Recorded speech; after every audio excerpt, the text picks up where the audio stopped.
First of all, just check on Alberto Moreno, because obviously he's done an interview with Spanish radio, there's quotes that have come out from it, and he says that he's not happy about not getting much game time at the moment. Is it a problem when a player speaks out like that, and is the likelihood that he will leave at the end of the season when his contract runs out? Matt told me about it. I didn't read it. So that I'm a bit prepared, but I'm still not prepared, to be honest, to say something about it. So how I deal with things like that is usually my door is not always literally open, but it's always open. If somebody want to talk to me, can do that. As long as they don't talk to me, then for me it's not really existent. But that Alberto is not happy with not having that much minutes is obviously. The good thing is, or the more important thing is, he never shows that in any training sessions, stuff like that. He's a fantastic professional and trains really on really good when he can train, because he had now in the last couple of weeks back problems, and that obviously kept him out of a lot of sessions. I think that yesterday it was the first session when it looked really good, 100% good again. So that's all about that, nothing more. Your rivals though have also spoken about Liverpool quite a bit recently. Obviously Pep has said that from January, February last season, people said the Premier League is over, and to live with that isn't easy. Now Unai Emery today said that Liverpool can go the whole season unbeaten because you're doing it at the moment. What do you make of talk like that from your rivals at this stage? Did they get questions before, or did they only start talking about us? Before, I mean, when we hear stuff like that. What's the question for Unai Emery? Maybe, do you think they can go unbeaten? Yeah. What do you think then? What would this normal answer? So that's. Well, we look at it as mind games, don't we? Like, obviously, if Unai's saying that, then it's almost taking pressure off his lads ahead of the game against you. That's not how I know Unai Emery, to be honest. They don't want it.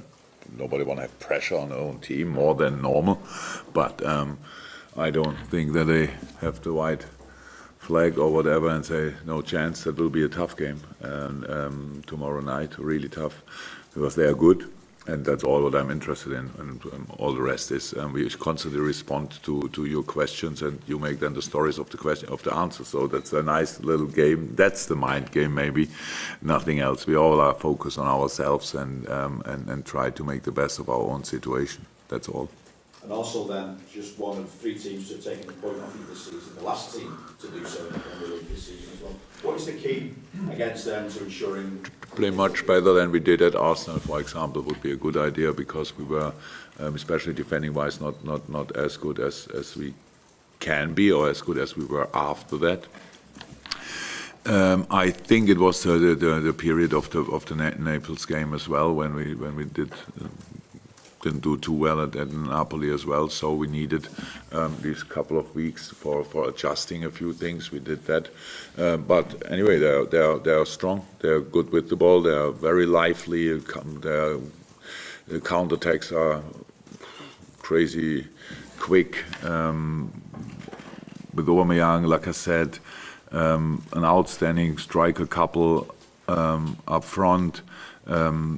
Being creative in behind, being quick on the wings, having power with Iwobi and all that stuff. So that's just a really good team, and that's what we prepare for. And but because it's not that long ago, it was, how you said, November. We used the game, of course, for the analyze the game we played, and it gave us a lot of information, important information, and so yeah, and still will be difficult. Just before we start, Simon, really sorry the flash is affecting the cameras at the back, which is why we don't allow flash photography in this press conference. Simon, if you'd like to continue. Sorry, are you okay not to take photos with that camera even without the flash? Yeah, thank you. Thanks. Go on, Simon. Just in terms of the personnel that you've got available to you, James was obviously out for that. So how's he and how's the rest of your squad looking? Millie is Millie, and that means he's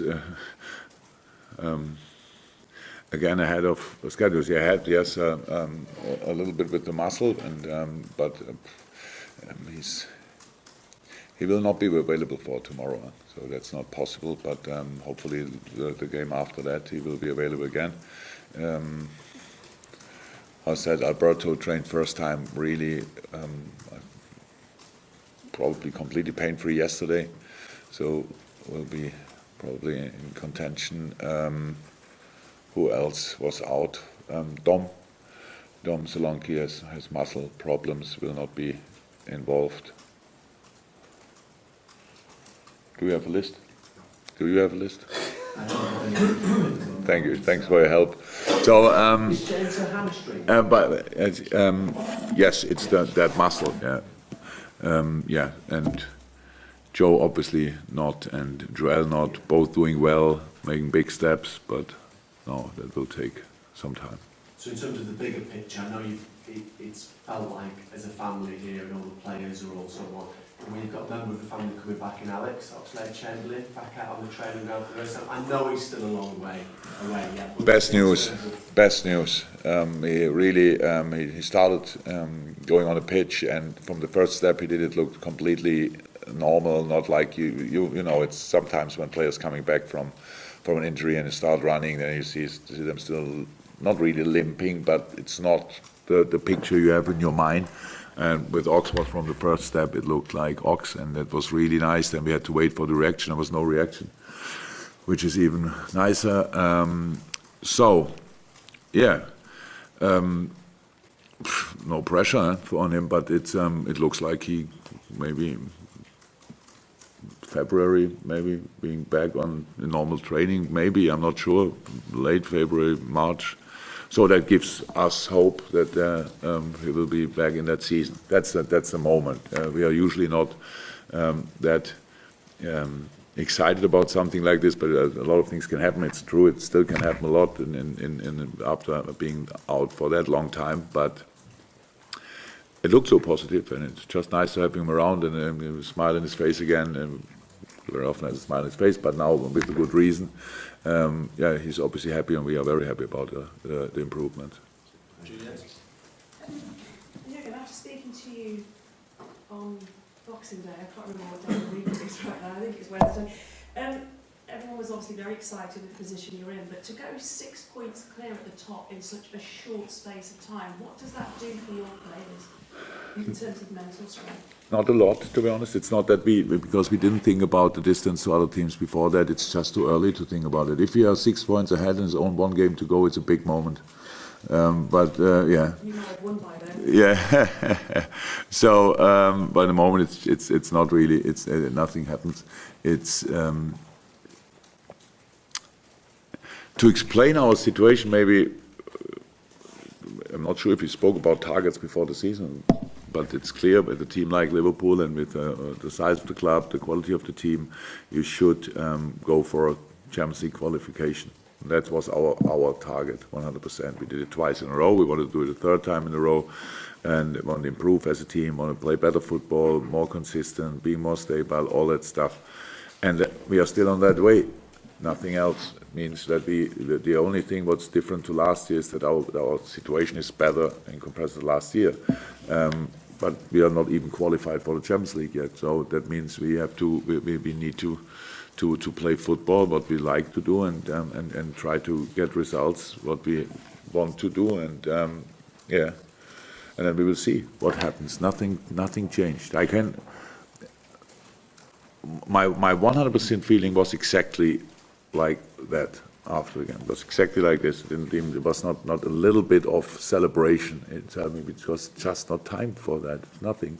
It's just a result what another team had. We play them. We play now Arsenal. We play now City. We play then Wolves in the FA Cup. Then Brighton and so on. There's so many games to go, and it's just not time to think about it. It's just a time to think about the next opponent, and they really ask for all our concentration, and that's why we do it. So it's not possible to do it differently.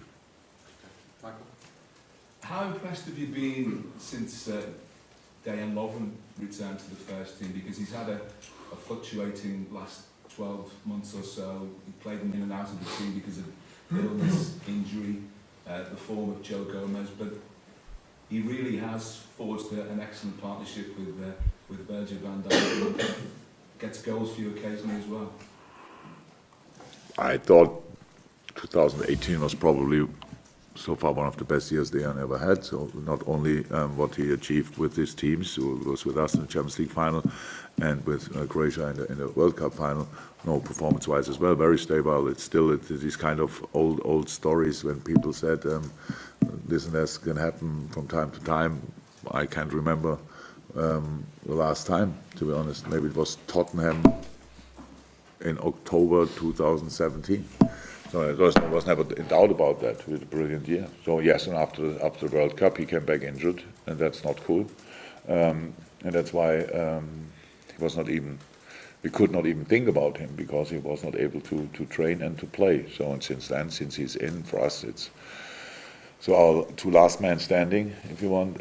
It's really important that it works out, but it's not a surprise. We qualified for the Champions League last year with this couple, and yeah. It was a good year so far, so I'm not surprised. How could I?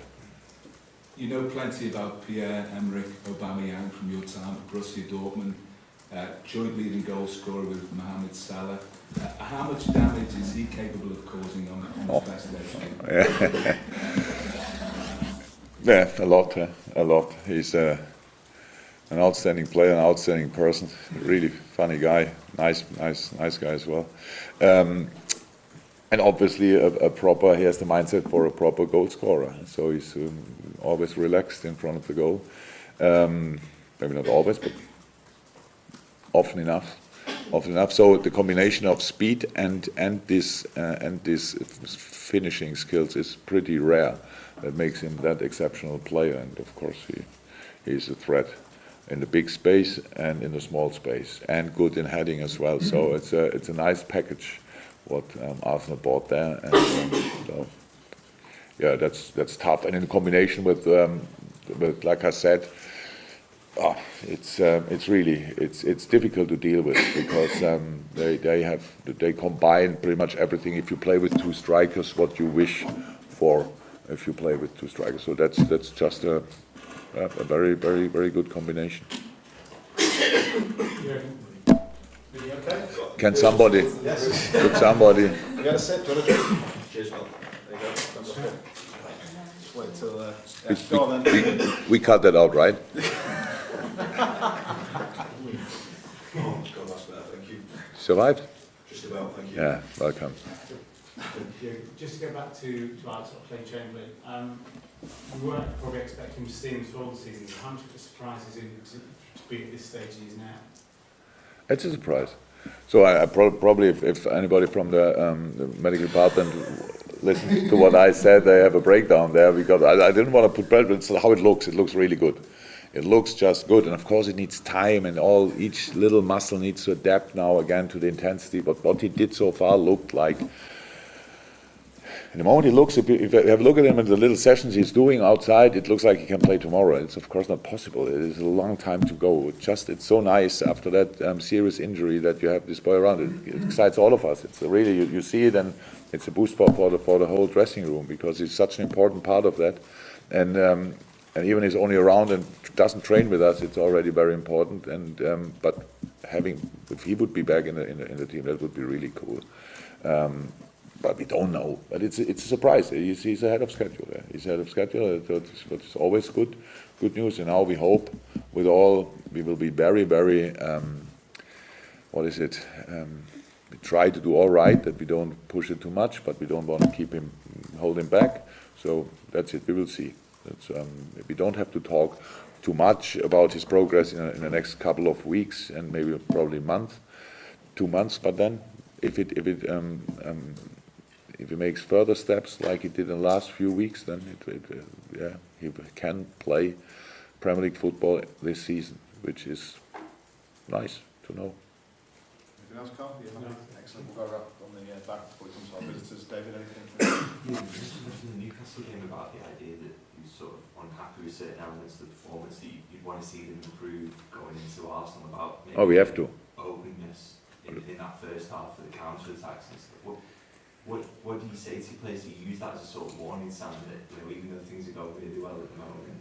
No, we used it already in half time, but I think we sorted the problem already in half time. It's not that there are not big mistakes. It's just, and it's really it's not easy. So I can only speak from me. But if you prepare in 1 week 3 games, and then you prepare to do everything, and then afterwards you have to make sure they don't mix it up, especially if they play similar systems, and you think, well, okay, go again. So it's good that I have my partners, my coaches, and we can talk about it again. That I don't mix it up.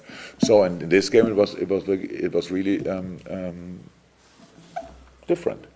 So where the 2 strikers, where they were after we overplayed them, where they're waiting for the balls, and that's why we missed 2 midfield players for the second balls. That's why they had the counter attacks. That was all what we had to adjust. But the next game will be completely different. Yes, it's they have another formation.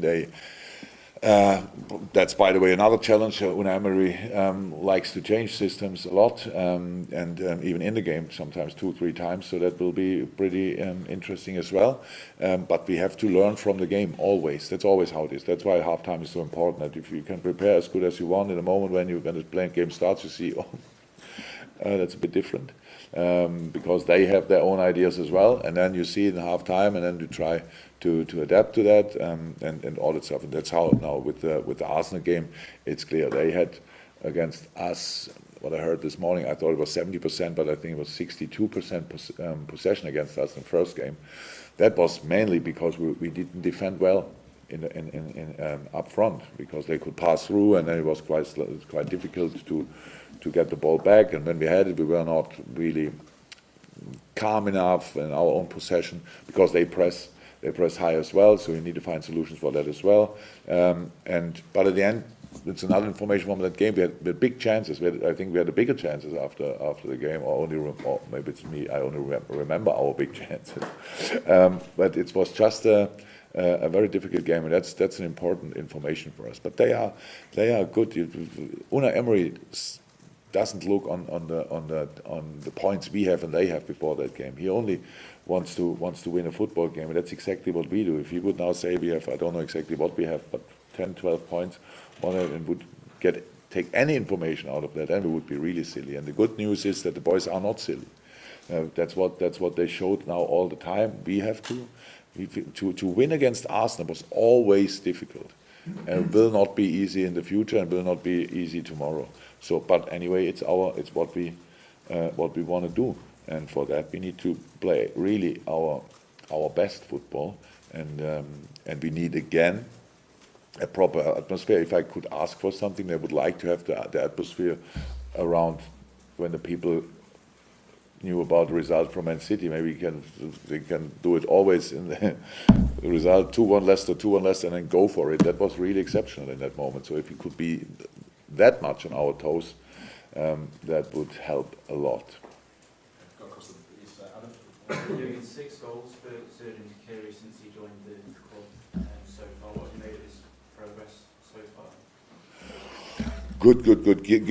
Adjust more and more, adapt more and more to our football. It was always clear with the ball. He always had his. He changed then our style. You can see that in a moment when Chuck gets the ball and it's and had a bit of space, and you see everybody running. It's like, because everybody expects to get the ball, like in behind and stuff like that. That's a good sign for him. Gives him a few options, and that helps, of course. Oh, it's fantastic so far, really fantastic, and still a lot to come, because there's still. He knows that we are there in constant talks about where he still can improve his game, but with the ball, obviously he is doing brilliant things. The goal was now maybe not the most difficult goal to score, especially for him. It was a brilliant player. Hando's pass, Trent's cross, that was really, really outstanding. Staying in the situation, counter press, winning the ball back, that was brilliant. But no, what he did so far is more than okay, to be honest. Neil, anything from you? And is it Tuvia? Yeah. 2 questions, if that's okay. Yeah, 2 questions. Question number 1 from back home. You are probably the most beloved and admired German on English soil. That depends. That's only because of the alternatives, eh? If there is, sorry. Yeah. How does it feel? Oh, I don't feel that. I don't feel as a German in the daily life. To be honest, it's the reason for that is that we are pretty similar. We English people are much better in taking the weather like it is. Yeah. If not, that would be it would not be easy to be happy here. But that's pretty much the only big difference, and all the rest is how I know. Meanwhile, and I thought I knew that already from a trip when I was 19 to England, that I like this country. Well, meanwhile, it's clear why. Yeah, I would say I met mainly really good people, found already new friends. So that's all. I have only a small world. It's not that I'm a lot in England and around because of the football, but I only go in and out. Here where we live, here where we work, we really are close and help each other to understand each other better and better. And so I don't know how the people in England think about me, but I know that you ask all of them. I'm pretty. Go to Manchester and ask again. You will find a few. I'm pretty sure. And no, it's only important how always does your family like you, and does the people you work together with like you most of the time. That's probably not always possible, but most of the time there's a lot of respect. That's all what I can say. Yeah, no, we feel really well here. I'm here only a few days, and I have been told that the English standard, the English say that football is not a question of life and death, but much more than that. Yeah. So my question to you, did you see any difference? Do you see any difference between the average English person, the English fan or the German fan?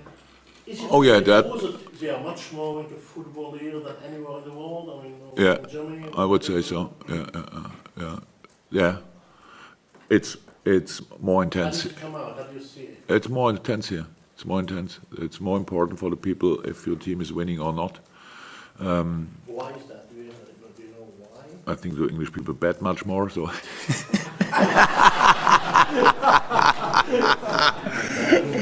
Oh, so you can feel that you feel really physical, really physical. No, I thought that's historically. This is. So I worked for two pretty passionate clubs in Germany. But in Mainz, the people when I played, it was not important for the people how Mainz 05 played. When I became a manager, it became more and more important for them. In Dortmund, it was, I think a lot of people already said it's kind of a religion. That's probably true. Directly in that area, it's really massive. But then you come to Liverpool, and it's the next level. That's how it is. It's everything. You only meet a supporter of Liverpool or a supporter of Everton, and So that's all. than the Pope, kind of. Yeah. Probably.